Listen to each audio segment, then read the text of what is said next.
urgence pour Bey, non. Pour l'OM, oui. Donc, mais aujourd'hui, Les deux sont liés désormais. oui, il est entraîneur d'Olympique de Marseille. Donc, encore une fois, Habib, il a réussi son examen de passage en termes de communication parce qu'il parle très bien. Comme il a très bien parlé aussi à Rennes, le problème qu'il a eu à Rennes, c'est que on lui a même reproché, hein, c'est les banderoles des supporters rennais quand il est parti. Oui, les paroles, les beaux discours, mais après, on voulait des actes sur le terrain. Et c'est vrai que ça s'est pas toujours traduit de la même façon par rapport à cette communication qui est excellente. Parce que tout ce qu'il dit, il a raison. Je pense qu'il faut à Marseille, dans ces clubs-là qui sont très volcaniques, comme il le dit, où il y a une grosse ferveur, forcément, il faut gérer les émotions. Et quand tu as un entraîneur qui est rattrapé par ces émotions-là, qui n'arrive pas à les gérer, forcément, il dégage du stress, il dégage de l'anxiété, il dégage de la frustration, il s'en prend un petit peu à tout le monde, ce qui était le cas de De Zerbi, ce qui était le cas des autres entraîneurs avant De Zerbi aussi. Donc peut-être que lui, là-dessus, il va avoir la clé. Moi, j'ai pas l'impression, en effet, et c'est ce qu'il a montré à Rennes, et ça, c'était aussi pour lui, que c'était un entraîneur qui était ultra proche de ses joueurs au bord du terrain, tu vois, à haranguer tout le monde, à hurler sur tout le monde. J'ai l'impression qu'il avait quand même ce calme-là. Même quand il était joueur, il était un peu comme ça. Donc tant mieux qu'il le garde, parce qu'à Marseille, c'est pas facile. Après, et puis tu me disais, ce soir, c'est les joueurs. C'est aux joueurs de faire le résultat. C'est pour ça que aujourd'hui, je vais pas. Vous savez ce que je pense de l'arrivée d'Habib Bey. Une fois que je l'ai dit, moi, c'est pas mon meilleur ami. Vous l'avez senti dans tous les cas. Hein, on s'apprécie pas forcément, mais peu importe. Après, il faut être objectif et surtout, il faut être lucide. Et ma lucidité, c'est qu'aujourd'hui, Habib Bey, si ça se passe bien ce soir, c'est pas grâce au travail tactique d'Habib Bey ce qu'il a mis en place. Il vient d'arriver il y a 24 heures. Donc, si ça se passe mal, c'est pas forcément de sa faute. Exactement. Et si ça se passe mal, ce sera pas de sa faute parce que ça appartient aux joueurs. Les joueurs aujourd'hui, ils doivent se sortir les doigts d'où je pense, parce que s'ils ont comme objectif, et ça a été mis en place par le propriétaire et par Mehdi Benatia quand il est revenu, c'est-à-dire que l'objectif c'est de finir sur le podium et ils sont encore capables, mais il faut pas prendre trop de retard. Donc parce qu'il reste 12 journées de championnat, parce que tu as 5 points de Lyon, parce que là c'est un match à l'extérieur et que la semaine prochaine tu vas recevoir Lyon pour un match qui sera une première finale. Et là peut-être que le travail de Bey sur les prochains jours va être important. Donc mais les joueurs, c'est à eux de se prendre en main. Si vous pensez, les joueurs, que vous méritez d'être à Marseille, et vous ne l'avez pas montré pour l'instant, vous méritez d'être à Marseille, que le statut que vous avez à Marseille est logique, et ben montrez-le ce soir à Brest, parce que vous ne pouvez pas repartir de Brest sans avoir une victoire et sans avoir 3 points. Si c'est un match nul, c'est une contre-performance. Alors je ne te raconte pas si c'est une défaite. Donc oui, c'est les joueurs avant tout. Les joueurs, ils ont certainement eu ce qu'ils voulaient, c'est-à-dire la tête de l'entraîneur au d'un moment, parce que l'entraîneur, ils n'en pouvaient plus. Alors je ne sais pas si c'est la faute d'un tel ou la faute que du staff et de l'entraîneur. Il n'est plus là. Ils ont eu la tête de Mehdi Benatia au d'un moment. À l'arrivée, il est revenu et pourtant, il n'était pas forcément apprécié et encore certainement par certains joueurs. Mais n'empêche qu'il est là. Ils ont un discours qui vont dans la même direction. Bah écoute, aujourd'hui, les joueurs allaient faire tourner le compteur et repartaient sur une bonne dynamique. Voilà ce que je pense. Est-ce qu'il y a urgence, capitaine, pour Bey et pour l'OM ? Non, mais Jérôme a insisté un peu sur Bey et beaucoup sur les joueurs. Je suis complètement d'accord avec lui. Bon, les derniers exemples sont quand même révélateurs de l'importance d'un entraîneur lorsqu'il vient de partir ou lorsqu'il vient d'arriver. Je ne crois pas que Rennes a battu le Paris Saint-Germain parce que le nouvel entraîneur Tambouré, l'entraîneur intérimaire, est arrivé, était là depuis 48 heures. Ah oui, mais il les connaissait bien parce qu'il s'occupait de l'équipe B, c'était formidable, c'était remarquable. Bon, je pense que ce sont les joueurs qui ont pris les choses en main. Et je ne crois pas que... Ou alors ça veut dire que les entraîneurs ne servent pas à grand-chose. Et si en 48 heures, Habib Bey a totalement changé le visage de cette équipe de l'Olympique de Marseille. Moi, je pense aujourd'hui qu'on a surestimé la qualité de cet effectif. Il y a des bons joueurs... quand même. Non, mais il a raison, Jean-Michel, Benoît. Quand même, en Ligue 1, total. Mais c'est extraordinaire. C'est extraordinaire, Benoît. J'ai pas commencé ma phrase. Ouais, qui te saute à la gorge. Ouais. Je vais te dire, Benoît, dans l'effectif actuel, si c'est une équipe formidable, quand tu vois les résultats, les derniers résultats, heureusement qu'ils ont eu une bonne série qui leur a permis de se mettre dans la roue ou sur la 3e marche du podium. Voilà, on dit la 3e marche, Benoît. Oui. Pas dans la roue du Paris Saint-Germain ou de Lens, dans la 3e marche, à distance respectable. Et aujourd'hui, Benoît, si tu me dis que l'Olympique de Marseille, à chaque match à l'extérieur, est capable de battre n'importe qui, et notamment le Stade Brestois, Bruges ou que sais-je, il y en avait d'autres avant ce match-là.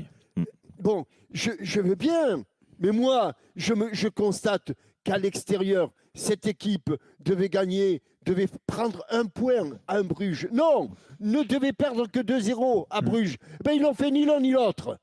Donc, non mais d'accord. Je veux bien que tu mais dans l'absolu, l'effectif, il est de qualité. Désolé, je suis d'accord avec vous. Mais... J'en connais des journalistes qui, après 3 matchs, considèrent que celui-ci est une pépite, celui-ci est une mine d'or, celui-ci...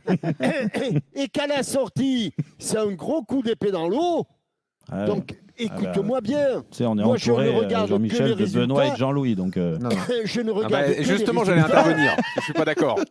Moi, je vous dis juste que sur l'effectif de l'OM, tu peux atteindre les objectifs qui sont fixés par le club. Tu peux très bien, avec cet effectif-là, terminer sur le podium et aller gagner la coupe. Il manquerait plus. Excusez-moi. Mais c'est pour ça que je ne comprends pas bien ce débat sur l'effectif. Ils ont fait 2e avec un effectif qui était moins bon l'année dernière. Donc il y a eu 2-3 ajouts pour être meilleur. C'est toi qui le dis qu'il est moins bon, Jean. Quand même, il a raison, Jean-Louis. Il était moins fourni, bien sûr. Mais non, par rapport à l'année dernière. Deuxième, avec un effectif subjectivement. Avec Cornelius, Balerdi et compagnie, quoi. Eh bien, ils vous ont mis le doigt dans l'œil jusqu'au coude. C'est-à-dire qu'on vous a fait avaler des couleuvres et que vous considérez que certains joueurs sont des vous êtes vraiment des gogos. Je sais pas, Aguerd, c'est meilleur que Brassier ou pas? Un peu. Moi, j'aime bien Brassier, moi. Oui. La défense centrale. Est-ce que Emerson, c'est meilleur que Merlin? Merlin, si tu le fais jouer ailier droit comme Habib Bey le faisait, c'est sûr que là, c'est meilleur. On peut continuer comme ça. Est-ce que Timber, c'est meilleur que Benasser qui jouait presque pas? Est-ce que Wea c'est mieux que Murillo? Timber, on va peut-être pas juger Timber en 4 matchs. Je pense que l'effectif. Non, mais je pense quand même que. On entend moins le capitaine marqué. Mais c'est même pas la peine. Est-ce que le Rouli d'aujourd'hui est meilleur que le Rouli d'hier? D'accord, ok. Mais ça, après, c'est le rôle de l'entraîneur de mettre son joueur dans les meilleures dispositions. Bon. Pavard, c'est une. C'est un roc, c'est un mur. Pavard, c'était pas un bon argument pour nous, c'est sûr. Steve, c'est extraordinaire. Au milieu de terrain, il y a des révélations. Ils ont décroché la lune. Il y a le départ de Rabiot. C'est vrai que Rabiot n'a pas été Rabiot, départ de Rabiot. T'as fait repasser Kondogbia au milieu, alors que derrière, je pense qu'il aurait fait la Coupe du Monde. Oui, on se rend pas compte de quoi. Donc c'est fou. Bon, Steve, toi, qu'est-ce qu'il y a urgence pour Bey et l'OM alors?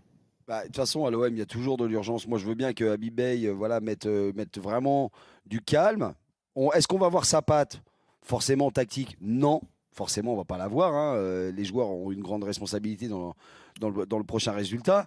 Oui, là, on va peut-être voir une patte Bey dans l'attitude, dans la posture des joueurs. Peut-être, oui, peut-être qu'en 48, 72 heures, parce qu'il a signé dernièrement, mais je pense qu'il était déjà un petit peu avec certains joueurs depuis quelques jours, parce que c'était plus contractuel, la signature. Mais je pense qu'il était au moins depuis le début de la semaine avec certains joueurs au téléphone ou par visio. Ça se fait très régulièrement.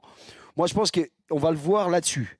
Par contre, Habib Bey, il faut quand même se rappeler de certaines interviews, parce que c'est l'avantage aussi de l'histoire, c'est qu'il a toujours prôné que la France, où il y avait des joueurs qui ne travaillaient pas assez. Et là, je reviens sur De Zerbi, où l'effectif marseillais a fait remonter qu'il travaillait trop fort et trop longtemps dans la semaine. Donc moi, c'est là où c'est que j'ai une petite crainte, c'est de me dire que s'il amène un curseur très très haut en termes d'exigence, pas forcément là, mais dans les jours à venir, et qu'en finale, il y a une confrontation entre ces joueurs dans leur capacité à vouloir travailler fort, et surtout comme le coach le demande, je me dis, ils ont quand même eu De Zerbi sur ça, sur l'exigence, sur le truc très engageant. Non, mais quand t'as pas les résultats, défend ça. Non mais Et en plus, tu n'as pas les résultats. Et tu n'as pas les résultats et tu arrives encore à être compétitif. C'est le plus grand des paradoxes de l'OM cette année. C'est que même sur ce point du travail, les joueurs là actuellement, ils ont juste une chose à faire, c'est à économiser leur salive. Ah bah c'est clair. Mais moi je suis complètement d'accord avec toi, Jean-Michel. Non mais tu sais très bien, Jean-Michel. Je suis complètement d'accord avec toi, mais tu le sais très bien dans un effectif, quand les joueurs, certains joueurs veulent la tête d'un entraîneur, ils peuvent l'avoir. Mais vous êtes sûr qu'ils voulaient la tête de De Zerbi? Les clubs qu'ils ont prises, ils n'ont pas fait exprès de les prendre, les Marseillais, pardon. Je ne t'ai pas dit ça. Mais tu sais, c'est une petite musique insidieuse qui se dit « Ah tiens, on est moins bon. Tiens, je joue moins. Tiens, l'entraîneur ne me convoque pas. Tiens, il ne me fait pas jouer à mon poste. » Il en parle à un autre gars. Ah oui, t'as vu, toi non, mais ça, aussi. Ainsi de suite. Là où tu as raison, Steve, c'est pour répondre à Benoît. Benoît, il y a juste à voir les attitudes. Je te dis pas que tu lâches, parce que lâcher un entraîneur, c'est des grandes phrases. Nous on a connu ça. C'est quand en fait, tu as l'impression, tu donnes l'impression de ne pas avoir fait le maximum. C'est pas que tu veux le faire, c'est que le message en effet envoyé par l'entraîneur, il te correspond plus, ou tu te poses trop de questions. Et en fait, on a le sentiment, en effet, sur les gros matchs là qu'on vient de citer, que ça soit Paris, que ça soit Bruges, que les joueurs, ils n'étaient pas du tout en adéquation avec ce qu'ils demandaient. Pour moi, pourquoi ça s'est terminé comme ça, Steve? C'est parce que justement, il y avait beaucoup trop de turnover et les joueurs s'y retrouvaient plus. C'est pas une question d'investissement ou de. Mais si, il n'y avait aucune logique. Toutes les équipes changeaient systématiquement. Ça, c'est sûr. Attends, Benoît. Tu me compares, là tout à l'heure tu comparais l'OM de cette année et l'OM de l'année dernière. Qu'est-ce qui se passe avec l'OM de l'année dernière? C'est que quelque part, De Zerbi arrive à retirer, parce que vous parliez de la qualité de l'effectif, il arrive à retirer un collectif puissant l'année dernière. Mais l'année dernière, t'as pas de Coupe d'Europe, t'as un effectif plus restreint, c'est plus facile. Sauf que cette année, ils ont un joueur, on va dire, comme le disait Jean-Michel, il a raison, objectivement, ou comme vous voulez, peut-être meilleur individuellement. Par contre, cette année, t'as un collectif qui est fatigué. Et c'est ça le truc. Et quand je dis collectif, c'est pas que les 11 qui jouent. N'oubliez pas ça. La semaine, tu as 30 joueurs. Donc ça veut dire que tu en as à peu près 20 qui sont sur le carreau. Et bien ces 20 qui sont sur le carreau cette année, ils sont plus négatifs que tes 20 qui étaient sur le carreau. Gérer les remplaçants. Et puis surtout après, il y a par rapport à l'année dernière, et c'est pour ça que c'est incomparable. Déjà, tu as la Ligue des Champions qui rentre dans ta saison. Et forcément, on l'avait dit, l'analyse que tu as une fois par semaine après un match de championnat, c'est un peu plus dur avec la Ligue des Champions, parce qu'en effet, tu reçois des claques par moment, ce qui a été le cas de Marseille. Donc ça, il faut se remettre après 2-3 jours après pour un match de championnat. Et puis surtout, tu as aussi, et je te dis, en termes de gérer les émotions, je trouve que ça soit, et ils l'ont montré l'année dernière, les réactions de Longoria, de Mehdi Benatia envers les arbitres, de Zerbi aussi. Moi, pourtant, je les ai protégés l'année dernière, parce que je me suis dit, c'est tellement le feu à Marseille, ils se posent des questions à savoir s'ils vont atteindre l'objectif, parce que c'était très, très difficile sur la deuxième partie de saison. Et on avait l'impression, avec le Retiro et tout ça, qu'ils sont allés le chercher et qui sont vraiment bien sortis.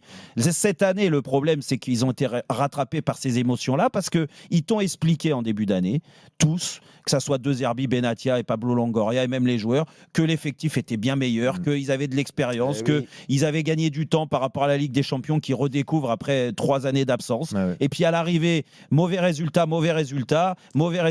et ben là, tout le monde se tourne le dos et se rejette la faute. C'est un peu ça. Toi, Jérôme, c'est ce qu'on a vécu, dans le vestiaire, Jean-Michel, Jérôme, toi et moi, c'est qu'on a vécu, c'est que les semaines, quand tu ne joues pas, elles sont très longues. Le problème, c'est que quand tu joues pas, quand tu fais la Ligue des Champions, quand tu vois tes copains partir, ça, et puis après on te dit, tu sais quoi, pour que tu gardes du temps de jeu, va jouer avec la réserve. Tiens, tu sais quoi, va t'entraîner à la réserve. Les mecs sont en train de faire un match à l'extérieur en Ligue des Champions ou à domicile, toi tu vas jouer avec la réserve. La semaine d'après, quand tu reviens en semaine qui n'est non européenne, quand tu retrouves l'effectif, et puis tu te dis, putain, faut que j'aille chercher ça.